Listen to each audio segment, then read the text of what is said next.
Last night at approximately 5:30 p.m., the Orange Police Department received multiple calls of shots fired in the area of 200 West Lincoln in the city of Orange. Officers arrived on scene and determined shots were actively being fired in the business complex at 202 West Lincoln. Officers immediately approached the building, however, were unable to enter the courtyard due to the fact the gates had been locked from the inside. It appears the suspect used a bicycle-type cable lock to secure the gates from the inside on both the north and the south sides of the courtyard. 2 officers engaged the suspect from outside of the gates, and an officer-involved shooting occurred. Officers were able to force entry through the gates and entered the courtyard. Upon entry, officers located a suspect who was injured and he was taken into custody. Additionally, officers located 2 victims in the courtyard area, one of which was a 9-year-old boy who was deceased. An adult female who had also been shot was found with the boy. Officers immediately rendered aid to her. That female victim, along with the suspect, were each transported to a local hospital where they both remain in critical but stable condition. Officers then quickly began a systematic search of the business complex and located 3 deceased victims. 1 female adult was located upstairs on an outdoor landing. 1 male was located inside one office building. 1 adult female was also located inside of a separate office building. The suites where those victims were located have been identified as the Unified Homes business.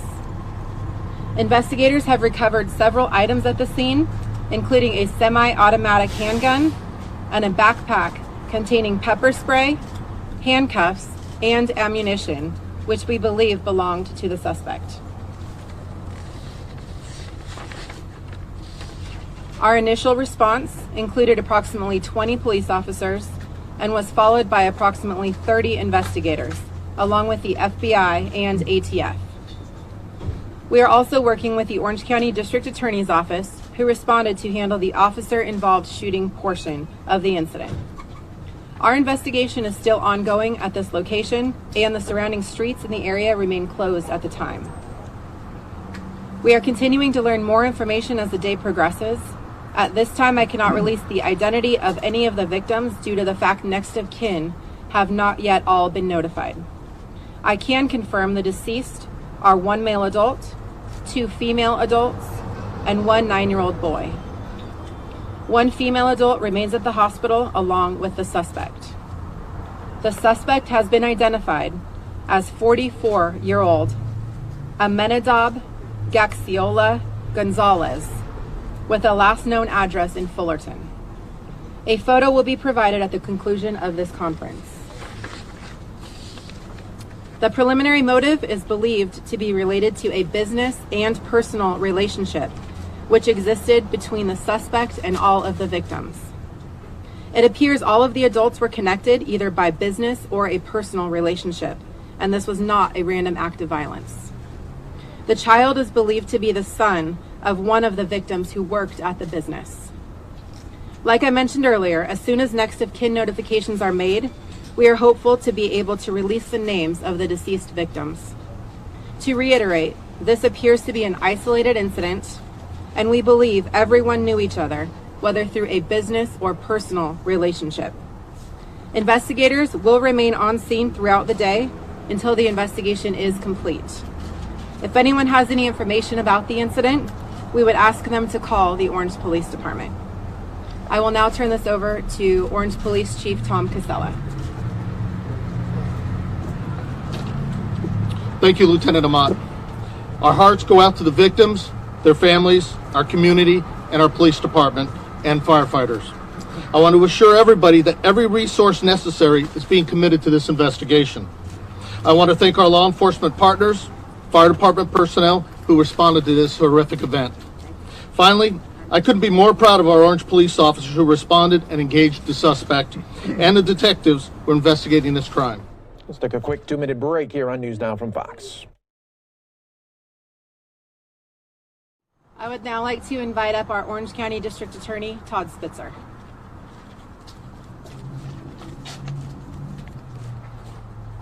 It's not really a good morning, even though it's beautiful outside. This is Child Abuse Prevention Month, and it appears that a little boy died in his mother's arms as she was trying to save him during this horrific massacre. I want to thank Chief Casella and his staff and Lieutenant Amat and all the investigators and police that responded. Our hearts today go out to the victims, and I'm here to tell you that we're going to do everything in our power in the Orange County District Attorney's Office to get justice for these families. And we pray for one of the victims who is still in the hospital, who underwent emergency procedures.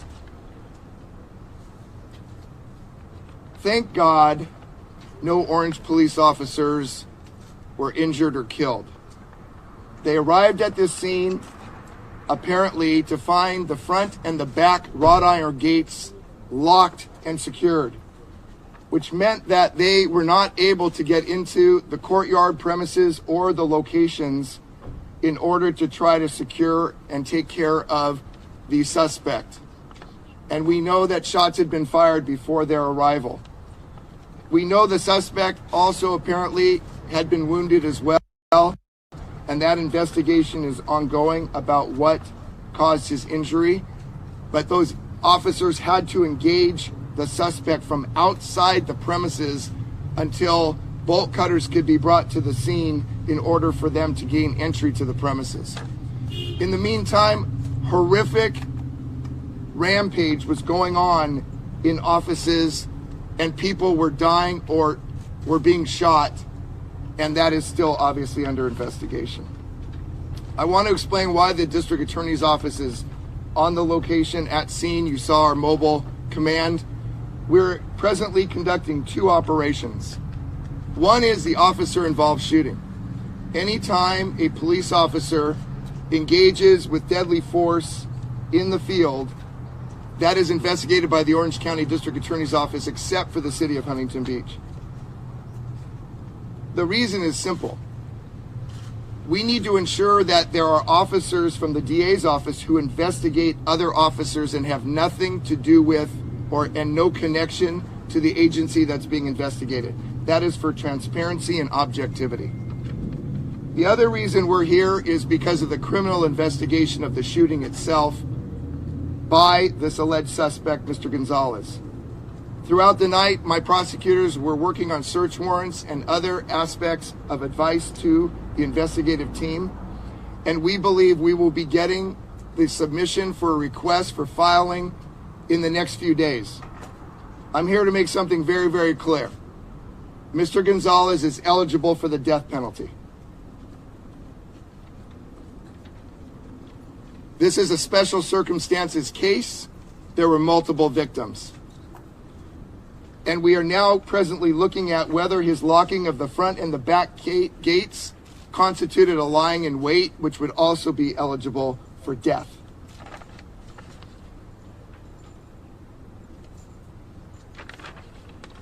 I can't tell you how much I appreciate you being here today and getting the word out. And I have to tell you that I think the public wants to know this was not random. The randomness of violence could obviously really scare an entire community. It appears, and we'll know a lot more as more facts come out, but it appears that the suspects, as Lieutenant Ahmad indicated, were known. The victims were known. They were all known to each other. It is a horrible, horrible tragedy that Mr. Gonzalez made a decision to use deadly force to deal with issues he was dealing with apparently in his life. But he will suffer and face the consequences. Thank you. Thank you. I'd now like to invite up our City of Orange Mayor, Mark Murphy. I'm sorry that we're all here meeting like this over this issue. I think first and foremost, our thoughts and prayers go out to the families of the victims. I can't even imagine what they're going through now, but I ask the entire community to put those thoughts and prayers and support and lift up those victims' families. I'm extraordinarily proud of our police department, our fire department, our safety services, all of our brothers and sisters that came to the aid on this call, the district attorney's office and Todd Spitzer, for the rapid response, the effective response, and the minimization of harm that took place last evening. With all that said, I ask you again, please, thoughts and prayers, and understand that this will be pursued to the fullest extent. Thank you. Let's take another quick 2-minute break here on News Now from Fox. Was being held or was near, you said mother. That had not been mentioned prior. Are we to believe that the one male victim killed was the boy's father? Can you discuss that at all? The distinctive relationships in that particular incident are still under investigation. At least at this time, it is believed that there was one of the women victims who was embracing that child apparently after he was shot. And that's how they were found. What their relationship is exactly, it's still under investigation. I don't want to say for sure, but that is the belief, at least, that the child was being protected during that act before he passed. Was Mr. Gonzalez a known entity to law enforcement? Was there any restraining orders filed by any of the victims beforehand? So one of the things I'll be looking at in terms of deciding whether or not Mr. Gonzalez is eligible for death or life without the possibility of parole, assuming we can prove all 4 murders in a court of law after presenting the evidence to a trier of fact. Assuming we can do all those things, then it will be up to me ultimately to make a decision. One of the factors that I am required by law to look at is his criminal history. I'm not prepared right now to discuss that. At some point in time, as we go through the evaluative process on whether or not we'll be seeking death or life without the possibility of parole, those facts will be shared publicly, or at least in a court of law. I'm not at liberty today to discuss his criminal history, but I also want to make something clear. I'm not inferring by what I said that he has a criminal history. So please do not report anything about his criminal history. We are not prepared to discuss that today, but we're not inferring he has one by the absence of that answer. You said there was a personal and professional relationship? You said there was a personal and professional relationship between the different people involved.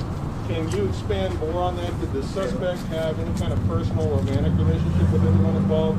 And what was the nature of the professional relationship?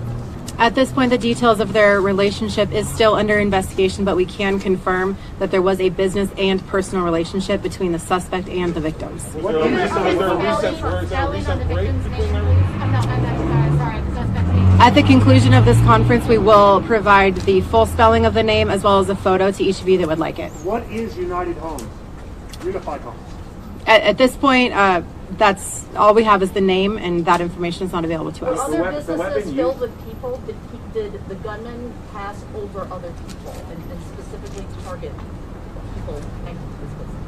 Anyone that was on scene was interviewed, so we are still determining how many potential witnesses we may have had. The weapon used, was it purchased legally, and is that weapon legal in California? I don't have information as to the weapon that was used specifically. All that I know is that it is a semi-automatic weapon.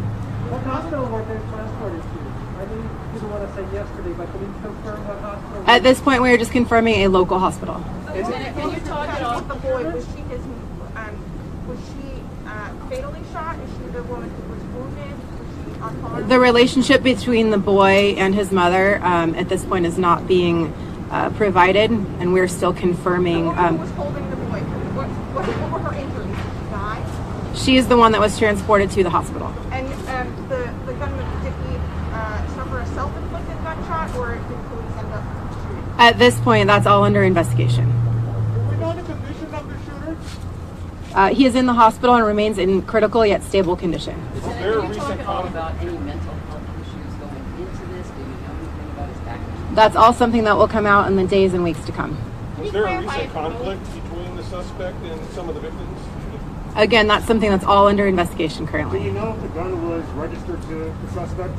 The registration information is not available at the time. Can you clarify both of the offices were unified homes? That is correct. Both suites were unified homes. So no other businesses were impacted by the direct incident? As far as Correct. Victims being Correct. No other Everyone businesses. had a connection to this one? Yes. Where was the suspect from? The suspect's last known location address was in Fullerton. Do you mind spelling his name? It was said very quickly. Obviously, it was Absolutely. a unique name. Can you spell that slowly for us?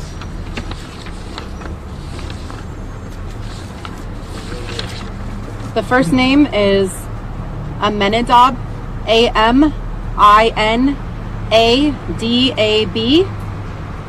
Gaxiola, G-A-X-I-O-L-A, Gonzalez, G-O-N-Z-A-L-E-Z. And he is 44 years old. Can you go one more time?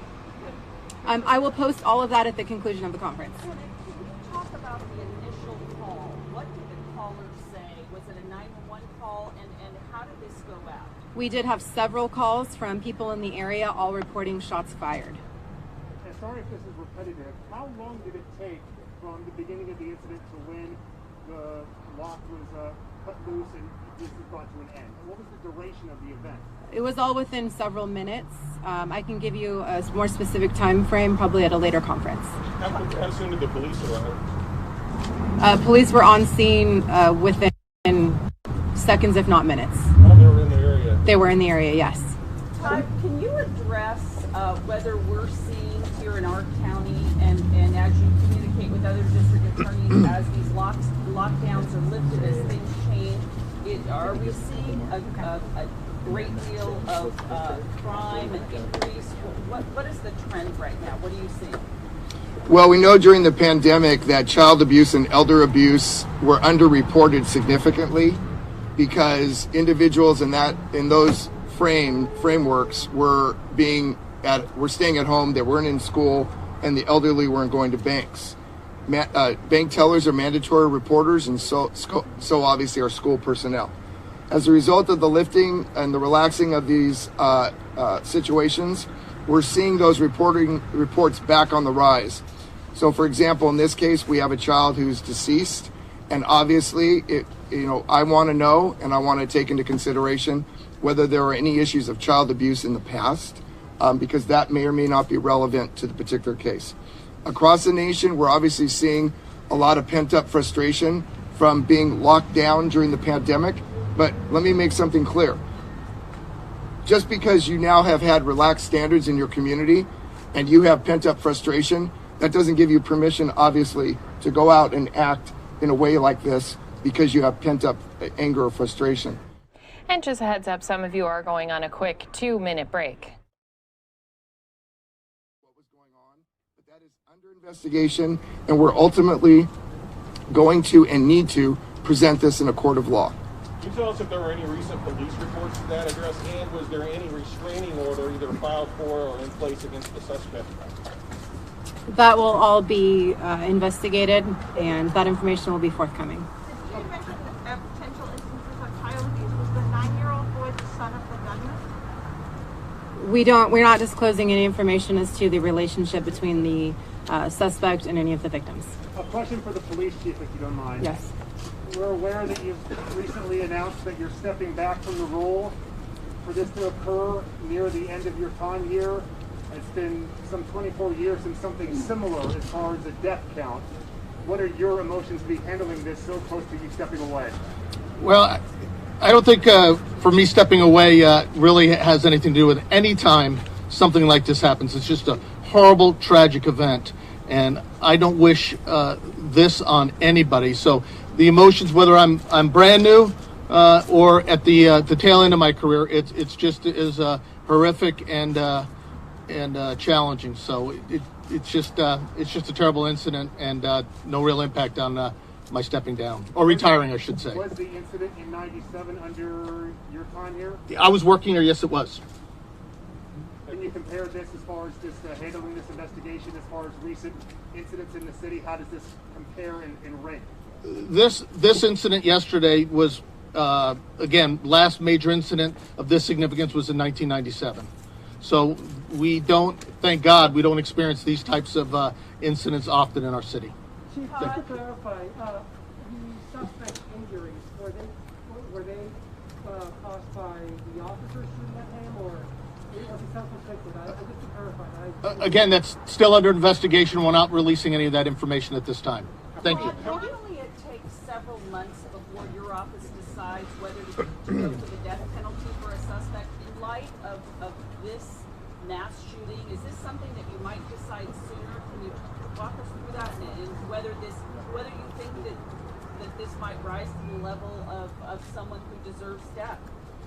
Well, first of all, I take every single murder in our county very, very seriously.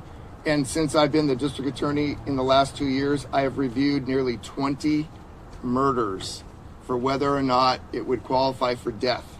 I have not filed one death case, even though I have reviewed many, and I've decided those were eligible for life without the possibility of parole. I won't be rushed. The defendant deserves, assuming he becomes a defendant, the suspect deserves all due consideration. Asking a jury to pass down a verdict of death is the most serious consequence we ask, and it's the only consequence where a jury makes the decision as opposed to a judge. So number one, I won't be rushed, and number two, we want to have all the facts in place before that very, very important decision is made.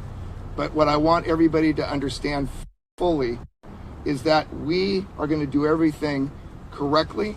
We're not going to rush, and we're not going to make mistakes.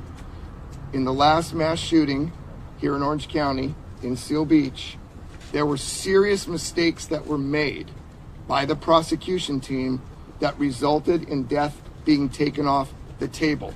That is not going to happen with this case. So we're going to proceed appropriately, carefully, and within the confines of the law.